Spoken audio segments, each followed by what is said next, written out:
For the first time ever on our show, we have a very special guest joining us here on the program. They have such hits such as Live Like That and Words I Would Say. Please welcome this morning Dave from Sidewalk Prophets. Dave, how are you this morning? I'm doing awesome this morning. It's a beautiful day here in Nashville. It's a little on the warm side, but I'll take it. You know, it's summertime, so. There you go. Now, of course, you guys are out on the road performing a lot of different places here. It's a busy summer festival season. What do you guys enjoy most about playing different festivals and different tour dates on the road? You know, it's really cool to pull into to a brand new city and get out of the bus and look around and see some of the friends you've made on the road. And just last weekend we were out on tour. We were out at a festival and Royal Taylor was there. Mandisa, Matthew West, and Mercy Me. And what was awesome about it is, you know, we were on stage singing, and I look back, and there's Mandisa literally just dancing to every song we're playing. There's Mercy Me watching us play, and the Royal Taylor guys too. Just you know, everybody's just there supporting each other, and it was really awesome to look out on the crowd and see everybody singing there, and then look back behind you and see your friends, you know, that you've developed over the years. Just up there supporting you as well. It was a great time. Actually, Matthew West came out and rapped one of Mandisa's songs if they're wearing a pink shirt. So that always is fun too. Those surprises that happen on festivals that don't quite happen anywhere else at other shows. So. That must have been quite the highlight of the night, as well as a fashion statement by Matt there. Oh yeah. Now, of course, I saw you guys and had a chance to meet you real quick briefly when you guys were, speaking of Mercy Me, at the Rock and Worship Roadshow a couple of years ago. What was your probably favorite moment about that experience, being able to tour with Mercy Me, and what kind of nuggets of advice did you kind of pick out from them touring on the road? Man, they're one of the greats, you know, with the careers that they have had, and just their songs are so amazing, and there's not a song that goes by in their set where you're not brought to a place of worship, and that's what I love about those guys is they just really want to get up there and bring people to a place of worship, and I think that they know how to put together a tour, but more importantly behind the scenes how to make everybody feel at home, and so that's really what Rock and Worship Roadshow is all about is coming to places and making sure that people feel welcome and that they know that not only are they going to have a fun time, not only are there going to be bands that are going to get up and make it rock, but also they're going to have that worship element to it too. And we love being on the road with 10th Avenue North and Lecrae and the list goes on. Man, it was just an awesome time for us. And we don't get out to the West Coast as often, and it's being from the East Coast and the Midwest. So it's always awesome to go out to California and Washington and Oregon and just see how much beauty there is in this country of ours, and sometimes you lose that in the cornfields of Iowa, but at the same time, man, we just the people out west have just been so welcoming to us, and so we love that aspect as well. We definitely enjoyed having you guys out there. There's definitely some sold-out shows out there in Seattle and Sacramento and different places like that. So it's definitely wonderful during those particular times. Live Like That, of course, off the release. It's a very terrific song. Live Like That, Give It All I Have. Why do you think this song has resonated with so many people as far as an anthem in their own lives? And kind of where did the inspiration for that song come from? Sure, that's a great question. I think that when I sat down to write the song, we were all just talking about people in our lives that had shown us glimpses of Christ, and I started thinking about my sophomore history teacher, and about he taught with such passion it was ridiculous. Like, who cares about world history half the time? There's all these boring things that happen that but then my teacher would tell stories about it and teach with such passion. I was like, that's how you should do it, and that's how Jesus probably taught his disciples with this kind of passion, and so I remember him just putting that in my life, showing me a glimpse of that passion that Christ might have had, and come to find out he was a Christian, and I never even realized it, that God shone off of him even if he never said his name, and I think that was a beautiful and awesome thing for me to realize. And so when we sat down to write this song, it was actually a verse in Hebrews that says, Hebrews 12:1, therefore, since we're surrounded by a great cloud of witnesses, throw off everything that hinders the sin that entangles, and run with perseverance the race marked out for us. And that cloud of witnesses was the key line, and that kind of became the theme of the whole album. Trying to live a life that shows people glimpses of Christ. That shows them His love in your life, and we always long for that. And I think that maybe the reason it's become such an anthem is that's what we should strive for as people that love the Lord. Like every day, we need to be loving as Jesus loved, which is completely and utterly crazy to think, to think about how deeply His love goes. But if we get up and we try to be, as close to Jesus as we can, if we can try to love recklessly, then I guarantee you, man, not only will the day be changed, but lives will be changed, hearts will be changed. And I think maybe that's why it's become an anthem, is because, man, it's an awesome goal to strive for. Amen to that, man. Good stuff there. Of course, another favorite, the one that kind of broke you guys out on the music scene there, radio-wise, was Words I Would Say. What is it about that particular song that kind of resonated with a lot of different people when it first came out on the radio? It just took off to amazing success. What was kind of the meaning behind that particular song when you guys first came out with that one? Sure, that one was actually another one where you write a song for a specific purpose, and then God uses it in ways you'll never imagine. And I actually wrote that song in honor of my grandfather. He was passing away, and I got a call here in Nashville, and he's up in Indiana, and the call basically said, "You need to come home. Your grandpa's passing." And I was in such a state of shock. I was shaking, and I knew if I got in the car, I might get into a car accident. I might hurt myself and others just trying to hurry home. So instead of jumping in the car, I wrote a letter, and in that letter, I poured out my heart, and just kind of, it was more of a prayer than a letter. It was letting Grandpa know that how much I loved him via a letter that he might never get to read. But the blessing came in the fact that I made it through. I drove through the night after I wrote the letter. I was calm enough, and I made it home in time to read it to him. And we worshiped one more time, and he did pass away, but it was an amazing thing to get to say goodbye. And I think Words I Would Say is just a reminder that this is it. This is what we have today. And we don't know what tomorrow's going to bring, but every day we need to say those words, to let people know that we love them, to encourage them to go out and live lives of love and be strong.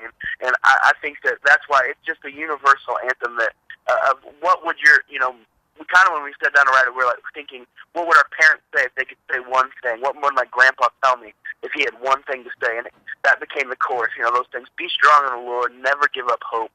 Those are universal, simple truths that come straight out of the Bible. And, there's something we need to be reminded of almost each and every day. My wife's side of the family had an uncle pass away not too long ago, and it's interesting how those times can be a sobering reminder that this is, we only got one shot at this, and we need to remind people every day how much we care about them and how much they mean to us in our lives. And it really is an example in those times about how we need to just be an example of Christ in our lives, not only for ourselves, but for other people around us. And it's times like those that kind of bring a reminder to the forefront about that sort of thing. Right. Man. It's Christian Music Spotlight. It is Dave from Sidewalk Prophets here joining us. It's time for our Fun Fast Fact segment, a chance for you to find out some fun, fast little tidbits about some of your favorite artists you may not have known before. First question, if we were to listen to your iPod or CD player right now, what artist or song would we potentially find? I have, I think, around 18,000 songs on my iPod. So you can find just about anything. I have almost every Disney song that's ever been, like almost all the soundtracks from all those movies as a kid, all the way. I mean, I have Hanson. I have an extensive Hanson collection because those guys are more than just boom-bop. Okay, and there's the list goes on and on. Some of my favorites. Just the other day, I put in Burlap to Cashmere. I was listening to those guys. CD, and I don't know if you remember them, but they were a Christian band that came out in the 90s and blew my mind when I saw them. They play Open for Jars of Clay, and it's one of those bands where you're like, what? You only played 30 minutes? Like, I wanted an hour and a half from you guys, too. And sometimes their CD, you just put it in, and it just takes you back, man. It takes you back to the heyday of, like, Jesus Freak and Audio Adrenaline's Bloom and Third Day's first album, and Jars' first album. There's some great stuff there. So, but yeah, literally yesterday I was listening to them, and and our good friend Dave Barnes. We just finished a Christmas album, and we wrote a song with Dave Barnes. And the other day I was trying to explain to my dad who Dave Barnes was, and he's a singer-songwriter, fellow Christian, and he had some awesome stuff too. I was driving around town and bobbing my head to some Dave Barnes songs. And most famously, he wrote the song "God Gave Me You" for the ups and downs, which Blake Shelton made stellar as well. So. What's interesting is here in this area, Dave Barnes is that song you particularly mentioned is on a local adult contemporary station. So he's also had some crossover success as of late. And he told me a story that Blake Shelton was driving down the road and heard that song, heard his version of it, and it really kind of struck his heart and helped him in his marriage. And because of that, he decided to record it, which is an amazing story. It's like that's how God works, and with these songs, and with what radio does, and Christian radio gets it out there. And you never know if Tom Cruise is listening, and you might change his life. It doesn't matter who it is. Like God can take your songs and use them in a mighty way, and that's why I'm humbled every single day to realize, man, here I am writing a song for my grandfather or somebody else, and God can take it and turn lives around. It's humbling and amazing and an awesome honor. That is amazing stuff, man.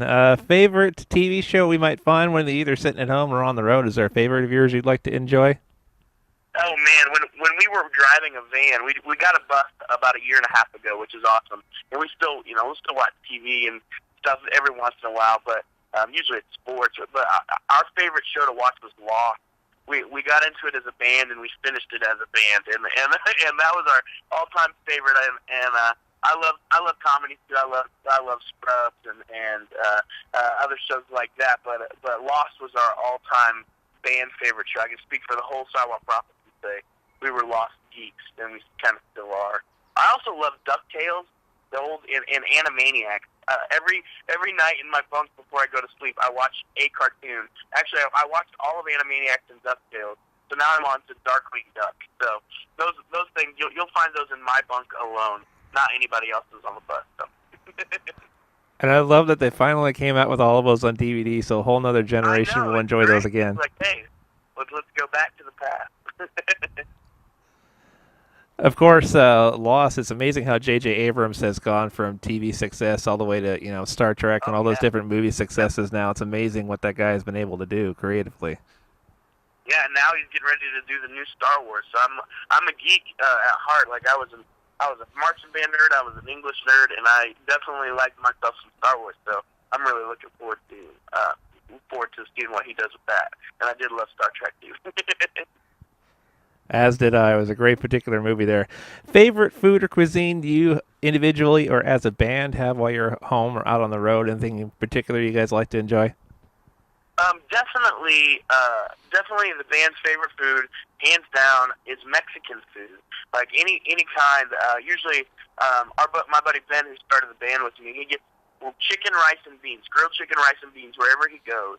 That's his trio. And believe it or not, there are a lot of different ways to prepare that. And we've had Mexican food in almost every single state.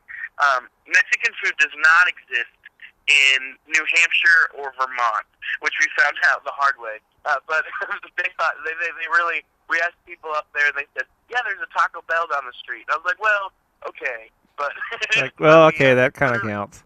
Yeah, we literally have had Mexican in every state possible in the contiguous states, and it used to be my favorite food, but literally we eat it so much that I've moved on, and I think I've gone old school, and my favorite food now is Chicago style pizza, which we had just a few nights ago. Nice. Can't go wrong with either one of those. Favorite, last question here on our Fun Fast Facts. Favorite person or character in the Bible that you probably most closely relate to at times? Wow. Okay, that was. Yeah, first you're like favorite, but then you said you most closely relate to. And I was gonna say Jesus, but I strive to be like Jesus every day.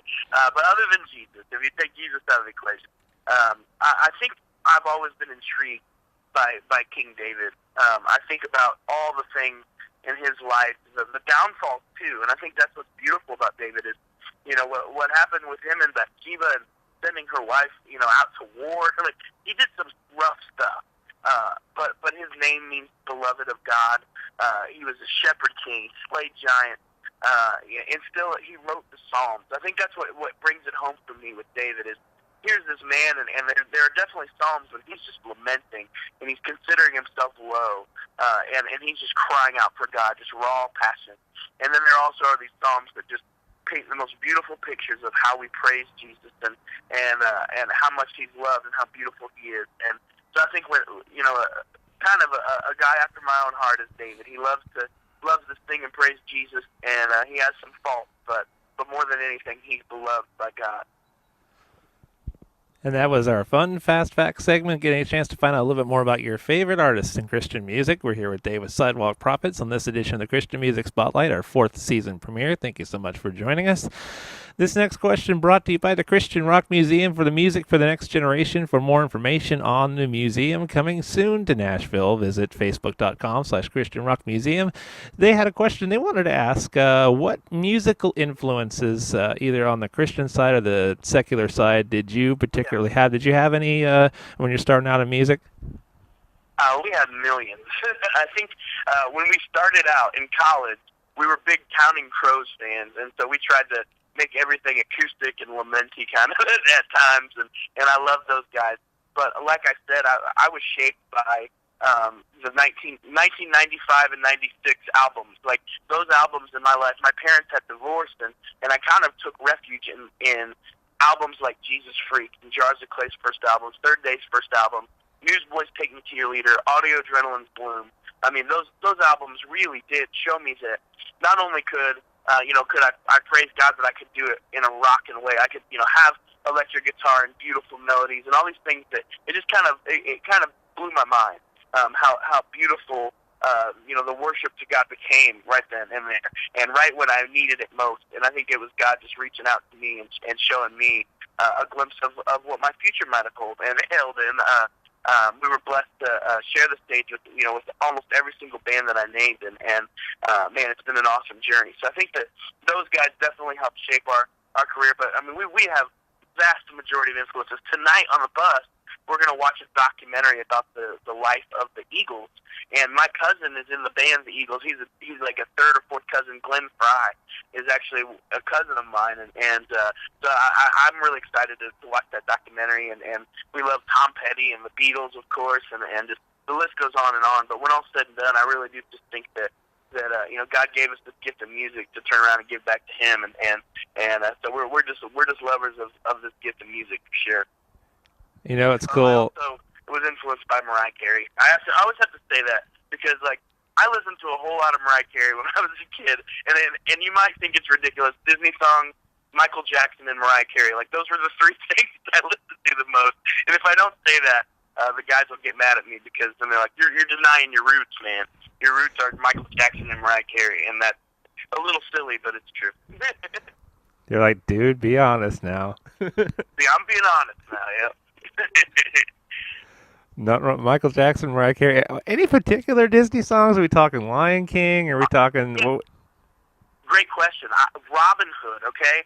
Robin Hood is a rare, forgotten gem of the Disney library, and I think it's Roger Miller that does that. Oodle-lally, golly, what a day! And there's so many songs in it, not just that one, that I love. Like, that's my favorite Disney soundtrack. Now, don't get me wrong, Beauty and the Beast, Aladdin, Lion King, Little Mermaid, like, the list goes on. I love Disney music from start to finish, from Fantasia, Dumbo. I mean, it doesn't matter where it comes from. When You Wish Upon a Star and Always Be My Baby by Mariah Carey are my 2 favorite songs of all time. Like, you can throw out every single song in the entire world, but if you knock it down to 2, I'm picking Mariah's Always Be My Baby and When You Wish Upon a Star, because Jiminy Cricket can sing, okay? I don't know if you're aware, but Jiminy Cricket from Pinocchio is one of the greatest vocalists of all time.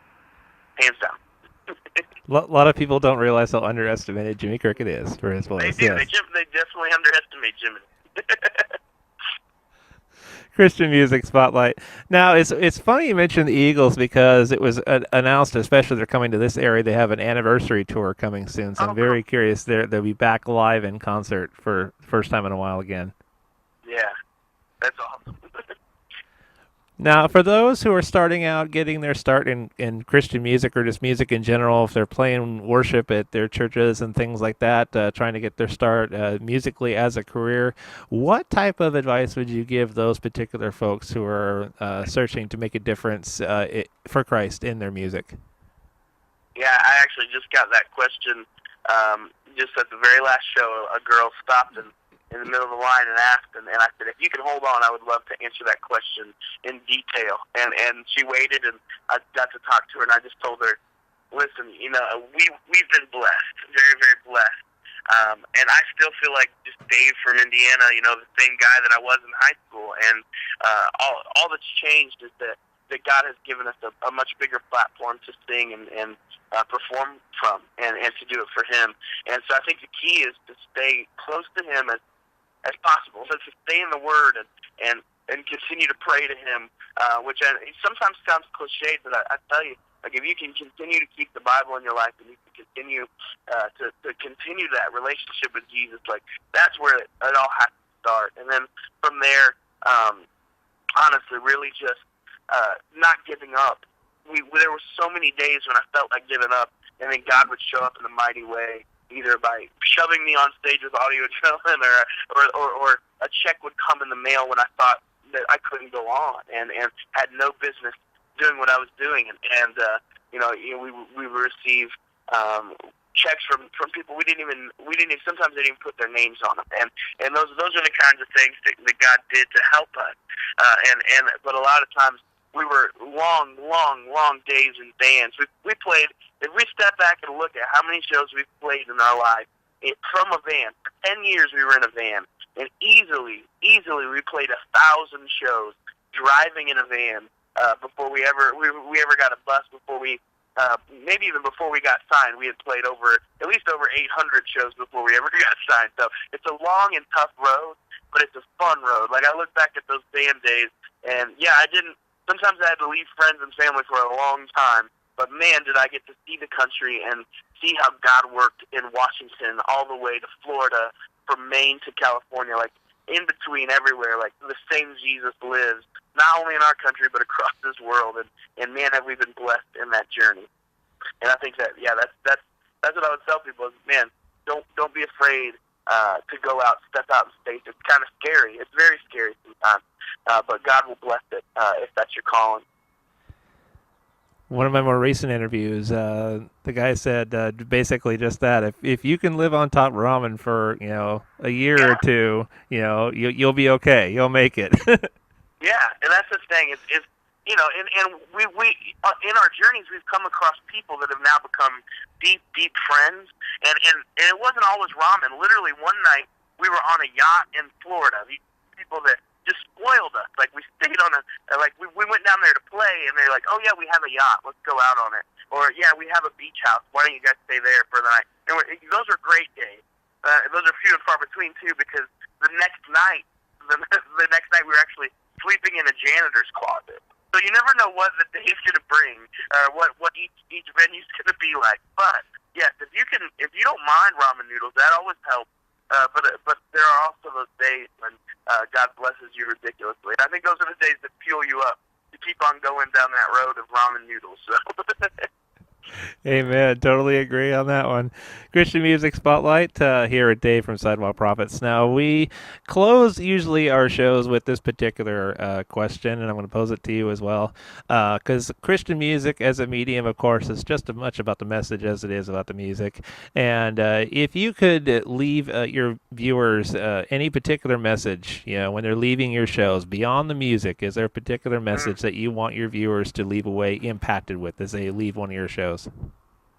I think for us, hands down, right now, to know that no matter what you're facing, no matter what decisions life is thrown at you, you have a hope and you have a loving God, and you are deeply loved. And one of the things I say from stage is that there are so many people that feel worthless and unlovable, and I'm guilty of that myself. And I talk about Moses, who felt unworthy, who stuttered, and he couldn't even speak right, and yet God used him to move nations. And Mary Magdalene and King David, that felt completely unlovable at times. David writes that he's a worm, and yet, so for generations and thousands of years, people have felt unlovable. But God is a God of love. Like, Jesus loves us so much, and that's the overwhelming theme to me in the Gospels, is that, hey, give me your burdens, give me your sins, come and tell me about them. And guess what? I've washed them away. I've taken care of them all. So more than anything, if people leave our concerts and remember one thing, I want them to know that they are not unlovable. And the other half of the coin is that because Jesus Christ loves them with a love that will blow their minds, a love like they've never seen before. Dave from Sidewalk Prophets, we definitely thank you and wish you and your ministry the most ultimate blessings of success, and we pray for continued blessings in your ministry, and may you continue to impact the lives of many across this nation, across the world who needs it. We definitely thank you for joining our show today and blessing our viewers with your appearance, and of course for people who want to find out more about you guys online and where to find you on tour and things of that nature, where would they connect up with you? Yeah, definitely just sidewalkprophets.com is a great jumping point for all things Sidewalk Prophets. So if you go there, you can link to our Twitter, which is SW Prophets. SW Prophets is our Twitter. And then Facebook, Sidewalk Prophets, and YouTube channel. We actually have a devotional series that we're doing right now on YouTube. But if you go to sidewalkprophets.com, it'll take you to all those places. And, you can figure out when we're coming next to a town near you. So. There you go. And for interesting bands, we'd like to ask this too. Where did the name Sidewalk Prophets come from? Is there an interesting story behind that? The story goes that we were named 4 Floors to Heaven. That was our first band name because we were on the top floor of our dorm, the 4th floor, and we were the closest to heaven. And it's a silly and terrible band name. It had a Z in it for floors, and the Roman numeral 2, kind of like Boys to Men. It was a terrible name. And so we knew we were playing chapel the next day. We had to change this terrible name. And we were actually sat in Ben's room. I'll never forget. It was Ben and I. And we sat in his room, and I opened up the Bible, and I was like, Benny, when I put my finger down, that's our name. That's what it is. And I opened up the Bible, I put my finger down, and it said, Isaac beget Jacob. And I was like, that is the worst band name. That is worse than what we currently are. So we closed the Bible. We're like, God, I guess you didn't move in that way tonight. So we went to our separate rooms, and actually, the prophet part came first. We kind of settled on that because Ben was a dictionary reader. He still loves, like, Word of the Day apps and stuff. And the Word of the Day that on his calendar was prophet. And it's just, in Webster's Dictionary, it's defined as someone that tells the truth about life. And I love that. That's a simple definition. That's what we want to do. So we needed something to go with it. And I was listening to Jars of Clay's first album and a song on it called Art in Me. And it's just this beautiful song, and the first line says, images on the sidewalk speak of dreams descent, washed away from storms to graves of cynical lament. And that line of poetry reminded me of a man walking down the sidewalk. Right in front of him is what God has ordained for him to see, what God has planned for him. But he's so worried about his life that he walks right by it and never looks down. And I think there are a lot of times in life when God is screaming out, trying to get us to see something that he's put before us. And we're so worried about when is God going to speak to me that we completely miss it. And so it was a great reminder that in Sidewalk we need to be men that are listening to God, and prophets we need to be men that are out there speaking the truth about life, which is the love of Jesus. Dave, again, thank you so much for taking your time to join us, and it was a pleasure having you on the show. Thanks, Joe. It was an honor. Really appreciate you guys, and continue what you're doing and spreading that love of God all over the country. Appreciate you guys. Definitely, indeed. Thank you so much, Dave. We definitely appreciate you. On our next Christian Music Spotlight, we have a Creation 2013 preview show. We're going to be going on the road, on location for our yearly Creation Northwest broadcast. We'll have a preview of that for you on our next edition of Christian Music Spotlight. For all of us here, we'll see you back here next time for more stories and testimonies behind the songs on Christian Music Spotlight. I'm Joseph Neal. See you back here again soon. God bless.